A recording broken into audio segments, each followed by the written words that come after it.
Hi hello ನಮಸ್ಕಾರ ಎಲ್ರಿಗೂ welcome back to one more video ಸುಮಾಶಾನ್ ಬ್ಲಾಗ್ಸ್ಗೆ ತಮ್ಮೆಲ್ಲರಿಗೂ ಪ್ರೀತಿಯ ಸ್ವಾಗತ. ಇವತ್ತು ನಾನೊಂದು ಚಾಕ್ಲೇಟ್ ರೆಸಿಪಿನ ತೋರಿಸ್ತಿದ್ದೀನಿ ನಿಮಗೆ. ಇದನ್ನು ಮಾಡಲಿಕ್ಕೆ ಮೇಯ್ನಾಗಿ ನಮಗೆ ಇಷ್ಟೆಲ್ಲ ಐಟಮ್ಸ್ ಬೇಕಾಗುತ್ತೆ. ಬನ್ನಿ ಯಾವ್ಯಾವ ಅಂತ ನೋಡೋಣ. ಮೊದಲಿಗೆ ತುರಿದಿಟ್ಟಿರುವಂಥ ಹಸಿ ಶುಂಠಿನ ತೊಗೊಂಡಿದ್ದೀನಿ. ಒಂದು ಬಟ್ಲ ಆಗ್ಬೋದು, ಒಂದು ಬಟ್ಲ ಅಷ್ಟಿದೆ ಆಫ್ ಶುಂಠಿ. ಮತ್ತು ಸ್ವಲ್ಪ ಇದು ತುಳಸಿ ಇದ್ರೆ ತೊಗೋಬೋದು, ಇಲ್ಲಾಂದ್ರಿಲ್ಲ. ಸ್ವಲ್ಪ ಅಜ್ವಾನ, ಆಮೇಲೆ ಒಂದು 8ರಿಂದ 10 ಕಾಳು ಮೆಣಸು, ಒಂದು 4ರಿಂದ 5 ಲವಂಗನ ತೊಗೊಂಡಿದ್ದೀನಿ ಇಲ್ಲಿ.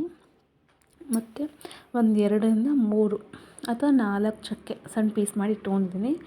ರುಚಿಗೆ ತಕ್ಕಷ್ಟು ಉಪ್ಪು, ಸ್ವಲ್ಪ 1/2 ಕಪ್ಪಷ್ಟು ಬೆಲ್ಲ, ಆಮೇಲೆ ಒಂಚೂರೇ ಅರಿಶಿನ. ಇಷ್ಟಿದ್ರೆ ಸಾಕು, ಈಸಿಯಾಗಿ ಮಾಡ್ಬೋದು. ಇದು ಚಳಿಗಾಲಕ್ಕೆ ಯೂಸ್ ಆಗುವಂತಹ ಚಾಕ್ಲೇಟು. ಆಮೇಲೆ ಒಂದು ಪ್ಲೇಟಿಗೆ ಸ್ವಲ್ಪ ತುಪ್ಪ ಹಾಕಿ ಸವರಿಟ್ಟಿದ್ದೀನಿ ನಾನು. ಫಸ್ಟು ಬಾಣಲಿಲಿ ಇಟ್ಕೊಂಡಿದ್ದೀನಿ ಗ್ಯಾಸ್ ಮೇಲೆ. ಈಗ ಇದಕ್ಕೆ ಲವಂಗ ಮತ್ತು ಚಕ್ಕೆ, ಕಾಳು ಮೆಣಸನ್ನ ಹಾಕಿ ಸ್ವಲ್ಪ ಡ್ರೈ ರೋಸ್ಟ್ ಮಾಡ್ತೀನಿ. ನೋಡಿ, ಈ ರೀತಿಯಾಗಿ ಎಲ್ಲದನ್ನು ಹಾಕಿ ಡ್ರೈ ರೋಸ್ಟ್ ಮಾಡಬೇಕು. ಯಾರೆಲ್ಲ ನನ್ನ ಚಾನಲ್ನ ಸಬ್ಸ್ಕ್ರೈಬ್ ಮಾಡ್ಕೊಂಡಿಲ್ಲ ಬೇಗ ಸಬ್ಸ್ಕ್ರೈಬ್ ಮಾಡ್ಕೊಳ್ಳಿ. ಹಾಗೆ ಪಕ್ಕದಲ್ಲಿರೋ ಬೆಲ್ಲಕ್ಕನ್ನ ಕ್ಲಿಕ್ ಮಾಡಿ ವಿಡಿಯೋ ಹೇಗೆ ಅನ್ನಿಸ್ತು ಅಂತ ಕಮೆಂಟಲ್ಲಿ ತಿಳಿಸಿ. ನೋಡಿ, ಈ ರೀತಿಯಾಗಿ ಡ್ರೈ ರೋಸ್ಟ್ ಮಾಡ್ಕೋಬೇಕು.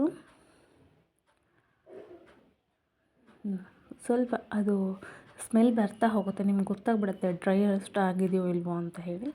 ಆಮೇಲೆ ಗ್ಯಾಸ್ನ ಆಫ್ ಮಾಡಿ ನಂತರ ಈಗ ಇವನ್ನೆಲ್ಲ ಗ್ರೈಂಡ್ ಮಾಡ್ಕೋಬೇಕು ನಾವು. ಸ್ವಲ್ಪ ಫೈನ್ ಪೇಸ್ಟ್ ಮಾಡ್ಕೋಬೇಕು. ಒಂದು 2 ನಿಮಿಷದಲ್ಲಿ ಇದು ಫ್ರೈ ಆಗಿ ಹೋಗ್ಬಿಡುತ್ತೆ, ಡ್ರೈ ಫ್ರೈ ಆಗುತ್ತೆ, ನಿಮ್ಗೆ ಗೊತ್ತಾಗುತ್ತೆ. ನೋಡಿ, ಈ ರೀತಿಯಾಗಿ ಫ್ರೈ ಆದ ನಂತರ ಇವಾಗ ಇದನ್ನು ಒಂದು ಪ್ಲೇಟ್ಗೆ ತೆಗೆದಿಟ್ಕೋಬೇಕು. ಸ್ವಲ್ಪ ಇವಾಗ ಅದಕ್ಕೆ ಸ್ವಲ್ಪ ಅಜ್ವಾನ ಹಾಕಬೇಕು ಲಾಸ್ಟಲ್ಲಿ. ಸ್ವಲ್ಪ ಅಜ್ವಾನ ಹಾಕೋದ್ರಿಂದ ಗ್ಯಾಸ್ಟ್ರಿಕ್ ಅದು ಏನೂ ಆಗೋದಿಲ್ಲ. ಸೊ ಹಾಗಾಗಿ ಒಂದು 1/2 ಸ್ಪೂನಷ್ಟೇ ಅಜ್ವಾನ ಹಾಕಿದ್ದೀನಿ. ನೋಡಿ, ಇವಾಗ ಈ ಗ್ರೈಂಡ್ ಮಾಡಬೇಕು ಇದನ್ನೆಲ್ಲ. ಫಸ್ಟ್ ಕಾಳು ಮೆಣಸು, ಚಕ್ಕೆ, ಲವಂಗ ಮತ್ತು ಅಜ್ವಾನೆಲ್ಲ ಹಾಕ್ತಿದ್ದೀನಿ.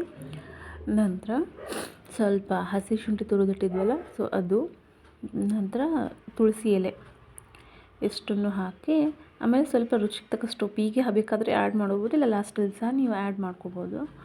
ನೋಡಿ, ಈ ರೀತಿಯಾಗಿ ಫೈನ್ ಪೇಸ್ಟ್ ಮಾಡ್ಕೊಂಬರ್ಬೇಕು ಇದನ್ನು. ಸ್ವಲ್ಪ ನೀರು ಹಾಕ್ದೇ ನುಣ್ಣಗೆ ರುಬ್ಬಲಿಕ್ಕೆ ಟ್ರೈ ಮಾಡಿ. ಅದು ಶುಂಠಿಯಲ್ಲಿ ನೀರು ತಾನೇ ಬಿಡ್ತಾ ಹೋಗುತ್ತೆ. ಸೊ ಹಾಗಾಗಿ ಅದಾದ ನಂತರ ಫೈನ್ ಪೇಸ್ಟ್ ಮಾಡಿದ ನಂತರ ಅದೇ ಬಾಣಲಿಗೆ ಸ್ವಲ್ಪ ಬೆಲ್ಲ ತೊಗೊಂಡಿದ್ವಲ್ವ, 1/4 ಬೆಲ್ಲ.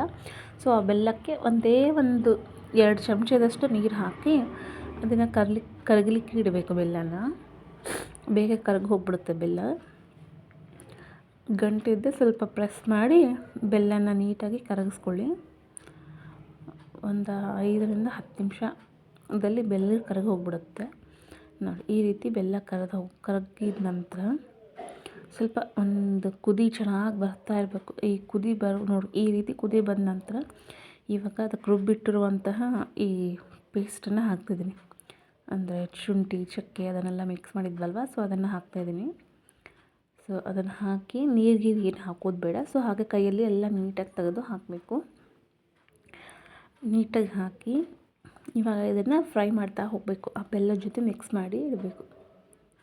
ನೋಡಿ, ಬೆಲ್ಲದ ಜೊತೆ ಮಿಕ್ಸ್ ಮಾಡ್ತಾ ಹೋಗಬೇಕು. ಅದೊಂದು ಸ್ವಲ್ಪ ಕೈ ಹಿಡಿಯುತ್ತೆ ಫ್ರೆಂಡ್ಸ್. ಮಕ್ಕಳಿಗೆ ಈ ಚಳಿಗಾಲಕ್ಕೆ ಕೊಡೋದ್ರಿಂದ ಗಂಟ್ಲು ನೋವು ಬರೋದಿಲ್ಲ, ಆಮೇಲೆ ಕೆಮ್ಮು ಆಗಿದ್ದರೆ ಹೋಗುತ್ತೆ. ಶುಂಠಿಯಲ್ಲಿರೋ ಬೆನಿಫಿಟ್ಸ್ ನಿಮ್ಗೆ ಗೊತ್ತೇ ಇರುತ್ತೆ, ಹೊಸದಾಗಿ ಏನು ಹೇಳೋದು ಬೇಡ ನಾನು. ಸೊ ಹಾಗಾಗಿ ಶುಂಠಿ ಮತ್ತು ತುಳಸಿ ತುಂಬ ಇಂಪಾರ್ಟೆಂಟು. ಮತ್ತು ದೊಡ್ಡ ಪತ್ರೆ ಎಲೆ ಅಂತಾರಲ್ವ, ಸೊ ಅದು ಸಹ ಇದ್ದರೆ ನೀವು ಆ್ಯಡ್ ಮಾಡ್ಕೋಬೋದು. ನನ್ನ ಹತ್ರ ಇದ್ದಿದ್ದಿಲ್ಲ, ಸೊ ಹಾಗಾಗಿ ನಾನು ಬರೀ ತುಳಸಿ ಅಷ್ಟೇ ಯೂಸ್ ಮಾಡ್ತಿದ್ದೀನಿ ಇಲ್ಲಿ. ಸೊ ಇದನ್ನೆಲ್ಲ ಬೇಯಲಿಕ್ಕೆ ಬಿಡಬೇಕು, ಕೈ ಆಡಿಸ್ತಾ ಇರಬೇಕು. ಏನಕ್ಕೆಂದರೆ ತಳ ಸೀದೋ ಹೋಗೋ ಚಾನ್ಸಸ್ ಇರುತ್ತೆ. ಹಾಗೆ ಸ್ವಲ್ಪ ಅರಿಶಿನ ಹಾಕ್ತಿದ್ದೀನಿ. ಅರಿಶಿನ ತೊಗೊಂಡಿದ್ವಲ್ವ, ಸೊ ಅದನ್ನು ಅರಿಶಿನೂ ಹಾಕ್ತಾಯಿದ್ದೀನಿ. ಇನ್ನೊಂಚೂರು ಉಪ್ಪು ಬೇಕಾದರೆ ಸೇರಿಸ್ಕೋಬೋದು. ಇದನ್ನು ಮಕ್ಕಳಿಗೆ ಕೊಡೋದ್ರಿಂದ ನೀವು ಮಕ್ಕಳಿಗೆ ಕೊಡಬೇಕು. ಮಕ್ಕಳಿಗೆ ಗಂಟಲು ನೋವು ಅದೆಲ್ಲ ಬರೋದಿಲ್ಲ. ಹಾಗಾಗಿ ನನ್ನ ಮಗಳು ಒಂದು 4ರಿಂದ 5 ವರ್ಷದವಳಿದ್ದಾಳೆ. ಸೊ ಹಾಗಾಗಿ ಅವಳಿಗೆ ನಡೆಯುತ್ತೆ. ಚಿಕ್ಕವಳಿಗೆ ಕೊಡೋದಿಲ್ಲ, ಅವಳು ತುಂಬ ಚಿಕ್ಕವಳಿದ್ದಾಳೆ. ಇನ್ನು 1.5 ವರ್ಷ ಅವಳಿಗೆ. ಸೊ ಹಾಗಾಗಿ 1.5 ಕಂಪ್ಲೀಟ್ ಆಗಿಲ್ಲ. ಸೊ ದೊಡ್ಡವ್ರಿಗೂ ಕಫ ಕೆಮ್ಮು ಜಾಸ್ತಿ ಆಗಿರುತ್ತಲ್ವ, ದೊಡ್ಡ ಮಕ್ಕಳಿಗೆಲ್ಲ. 8ನೇ 9ನೇ ಓದ್ತಿರೋ ಮಕ್ಕಳಿಗಲ್ವ, ಸೊ ಅವರಿಗೂ ಸಹ ಯೂಸ್ ಮಾಡ್ಬೋದು. ಮತ್ತು ವಯಸ್ಸಾದವ್ರಿಗೂ ಅವ್ರಿಗೂ ಸಹ ಕೊಡ್ಬೋದು ಇದನ್ನು. ಈ ಕಾಫ್ ಸಿರಪ್ ಬಳಸೋಕ್ಕಿಂತ ಇದನ್ನು ಬಳಸೋದು ತುಂಬ ಹೆಲ್ದಿಯಾಗಿರುತ್ತೆ. ಹೋಮ್ ಮೇಡ್ ಅಲ್ವಾ, ತುಂಬ ಚೆನ್ನಾಗಿರುತ್ತೆ. ಒಂದ್ಸಲ ಟ್ರೈ ಮಾಡಿ, ಹೇಗೆ ಬಂತು ಅಂತ ಕಮೆಂಟಲ್ಲಿ ತಿಳಿಸಿ ನನಗೆ. ಇವಾಗ ಅದನ್ನೆಲ್ಲ ಆದ ನಂತರ ತಳ ಬಿಡೋಕ್ಕೆ ಸ್ಟಾರ್ಟ್ ಆಗುತ್ತಲ್ವ, ತಳ ಬಿಟ್ಟಿದ ನಂತರ ಈ ತುಪ್ಪ ಹಚ್ಚಿಟ್ಟಿದ್ವಲ್ಲ ಪ್ಲೇಟ್ಗೆ, ನಿಮ್ಗೆ ಯಾವ ಶೇಪಲ್ಲಿ ಬೇಕೋ ಆ ಶೇಪಲ್ಲಿ ಹಾಕ್ಕೋಬೋದು.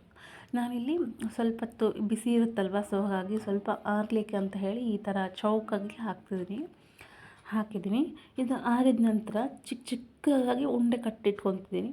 ನೀವು ಬೇಕಂದರೆ ಕಾಯಿನ್ ಶೇಪಲ್ಲಿ ಅಥವಾ ಡೈಮಂಡ್ ಶೇಪ್, ನಿಮ್ಗೆ ಯಾವ ರೀತಿ ಆಗಬೇಕೋ ಆ ರೀತಿ ಶೇಪಲ್ಲಿ ಕೊಟ್ಕೋಬೋದು. ಇದನ್ನು ನಾನು ಚಿಕ್ಕ ಚಿಕ್ಕ ಉಂಡೆ ಕಟ್ತಿದ್ದೀನಿ, ಸಣ್ಣದು, ತುಂಬ ಅಂದರೆ ತುಂಬ ಸಣ್ಣದು.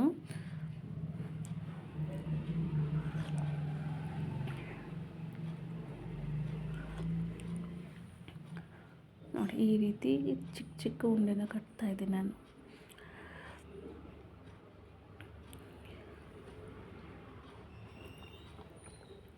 ನೋಡಿ, ಫೈನಲಾಗಿ ಈ ರೀತಿ ಚಿಕ್ಕ ಉಂಡೆನ ಕಟ್ಟಿದ್ದೀನಿ. Thanks for watching. Bye all. Video ಹೇಗೆ ಅನಿಸ್ತು ಅಂತ ಕಮೆಂಟಲ್ಲಿ ತಿಳಿಸಿ. ಬಾಯ್.